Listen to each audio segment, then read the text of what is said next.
You learned independence before you learned emotional safety. And now you're trying to give your kids both without losing yourself in the process. If you're raising children while still unpacking your own childhood, this is about you.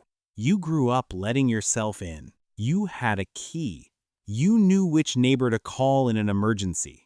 You made your own snacks, did your own homework, and figured out how to fill the silence between 3 p.m. and when a parent finally walked through the door. Nobody called it lonely, it was just Tuesday. And now, somehow, you are one of the most quietly devoted parents of your generation. That's not a coincidence, that's psychology. The kids who were handed the most independence became the parents most determined to make sure their children never feel the particular ache of an empty house. Not because they're overcompensating, not because they're fragile, but because they understand in their bones what it costs a child to raise themselves, and they've decided, quietly and without making a production of it, that their child won't pay that price. Here's what nobody talks about when they talk about Gen X parents.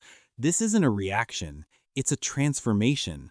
You were shaped by early autonomy. That shaping created something real: competence, self-reliance, the ability to sit with discomfort without immediately reaching for someone else to fix it.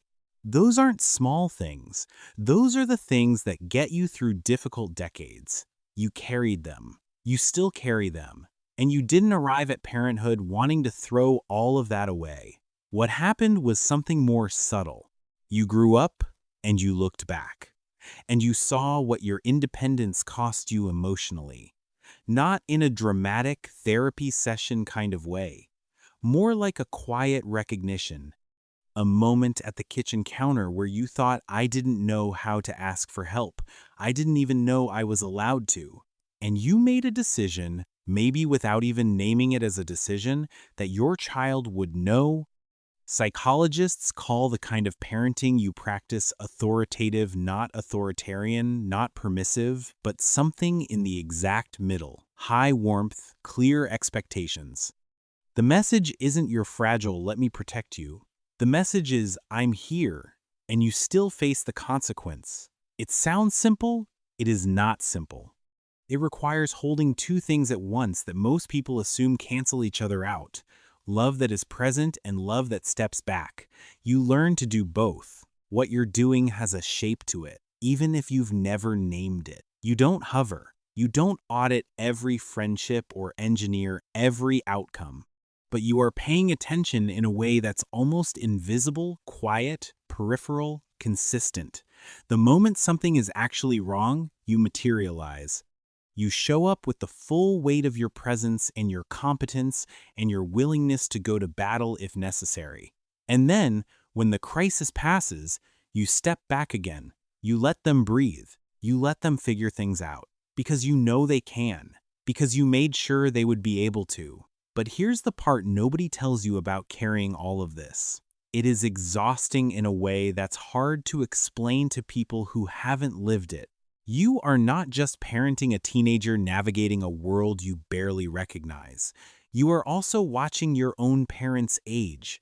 You are also managing financial uncertainty that doesn't seem to let up. You are also living inside a cultural moment that has an opinion about everything you do: too soft, according to the generation that raised you; too strict, according to the generation you're raising. You are standing in the exact middle of two worlds that don't speak the same emotional language, and you are translating constantly without a dictionary. That is the thing the memes don't capture. The exhaustion isn't about effort. It's about being perpetually in between. Boomers look at your parenting and see indulgence. Gen Z looks at it and sees rigidity. Neither of them fully sees what you're actually doing, which is trying to build something that didn't exist when you were growing up. A family culture where resilience and emotional safety exist in the same room. You also grew up in a specific kind of before. Before the internet was everywhere. Before every moment was documented and optimized and broadcast. You knew what real boredom felt. Like the long, unstructured kind that forces a brain to invent its own entertainment. You knew what it was to be unreachable for hours and have that be completely normal. And so you understand, better than almost anyone parenting right now, what's real about digital life and what's performance. You are not afraid of screens because you're naive. You're cautious because you remember what existed before them, and you know what your children are missing by living almost entirely inside them. The psychological through line here is identity, not parenting philosophy. Identity. Who were you, and who are you trying to become? And how do you hold on to the parts of yourself that the difficult years gave you, the toughness, the adaptability, the unsentimental competence, while also refusing to repeat the parts that quietly damaged you? That question doesn't have a clean answer. You live inside it every day. Think of it like this. What you experienced as a latchkey kid did something to your nervous system. It taught you that you could handle things alone. That became a kind of home base, a familiar room your brain returns to when things get hard. Self-sufficiency as a default setting, independence as an emotional anchor. It served you, it probably still serves you. But you also learned, through living, that the room has a door, that you can choose to open it, that asking for help or offering it doesn't erase what you're capable of on your own.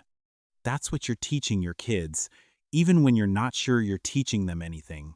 That the door exists, that they can open it. That opening it is not the same as being unable to handle things. There's a reason Gen X parents are often described as the most quietly protective generation. Not the loudest, not the most performatively devoted, quietly, because quiet was the language of your childhood, and you learned to work within it. You learn to notice things without being told. You learn to act without being praised for acting. You show up without announcing that you're showing up. And your children, even the ones who seem oblivious, even the teenagers who roll their eyes and insist they don't need you, they feel it. The constancy of it.